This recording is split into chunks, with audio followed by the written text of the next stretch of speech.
جس دن ہم یہ سمجھ جائیں گے کہ سامنے والا غلط نہیں بلکہ اس کی سوچ ہم سے الگ ہے، اس دن زندگی سے بہت سے دکھ ختم ہو جائیں گے۔ انسان کو خاموش اور عقل مند اس کی عمر نہیں، اس کی ذمہ داریاں بناتی ہیں۔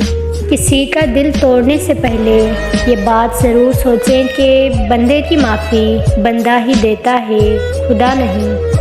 ہنسی کے پیچھے کا درد، غصے کے پیچھے کا پیار اور خاموش رہنے کی وجہ ہر کوئی نہیں جان سکتا۔ لوگوں کے دل جنت نہیں ہیں، ان میں ہمیشہ رہنے کے لیے خود کو مت تھکائیں۔ چیزیں ٹھیک ہو جاتی ہیں، وقت بھی بدل جاتا ہے، ہاں مگر ہم پہلے جیسے نہیں رہتے۔ بھروسہ ایک رشتے کی سب سے مہنگی شرط ہے۔ لمبا سانس یا تو شدید خواہش ہوتی ہے یا پھر کوئی پرانی یاد۔ انسان خود کو نہیں سمجھ پاتا، دوسروں کو کیا خاص سمجھے گا۔ انسان بڑی عجیب فطرت کا مالک ہے، یہ مرے ہوں تو روتا ہے اور زندہ کو رلاتا ہے۔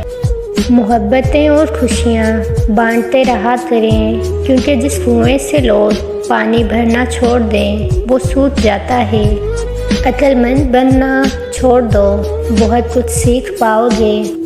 کچھ لوگ اپنی عقل کی وجہ سے قیمتی رشتے کھو دیتے ہیں اور کچھ لوگ رشتے بچاتے بچاتے اپنی قدر ہی کھو دیتے ہیں۔ وقت نے ایک ہی بات سکھائی ہے، ہر تعلق رشتہ ناتا تب تک زندہ ہے جب تک آپ دوسروں کے معیار اور توقعات پر پورا اترے ہیں۔ خود کا مقابلہ کسی سے نہ کرو، آپ جیسے بھی ہو بہترین ہو۔ تہمت لگانے والے تو بہت ملیں گے، اے دل تو صبر کرنا اور معاف کر دینا۔ کچھ لوگ ہمیشہ لوگ ہی رہتے ہیں، بے انتہا محبت، اعتماد، عزت و احترام اور خلوص سے بھی اپنے نہیں بنتے۔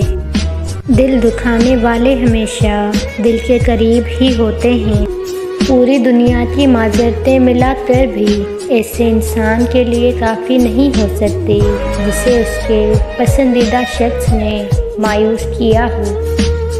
چہرے پڑنے لگو تو دوستیاں ٹوٹ جائیں گی، وفادار کوئی کوئی، اداکار ہر کوئی۔ لوگ ہمیشہ دھوکہ غلط انسانوں سے کھاتے ہیں اور بدلہ اچھے انسانوں سے لیتے ہیں۔ ہمیں تو اخلاص کھا گیا ورنہ چال بازی کسے نہیں آتی۔ حضرت علی علیہ السلام نے فرمایا ہے، ناراضگی ظاہر کرنا دل میں برائی رکھنے سے بہتر ہے۔ انسان کی سب سے بڑی دولت اس کا اچھا اخلاق ہے۔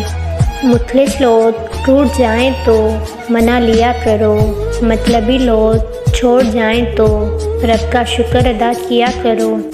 بڑی مختصر سی کہانی ہے یہ جو زندگانی ہے۔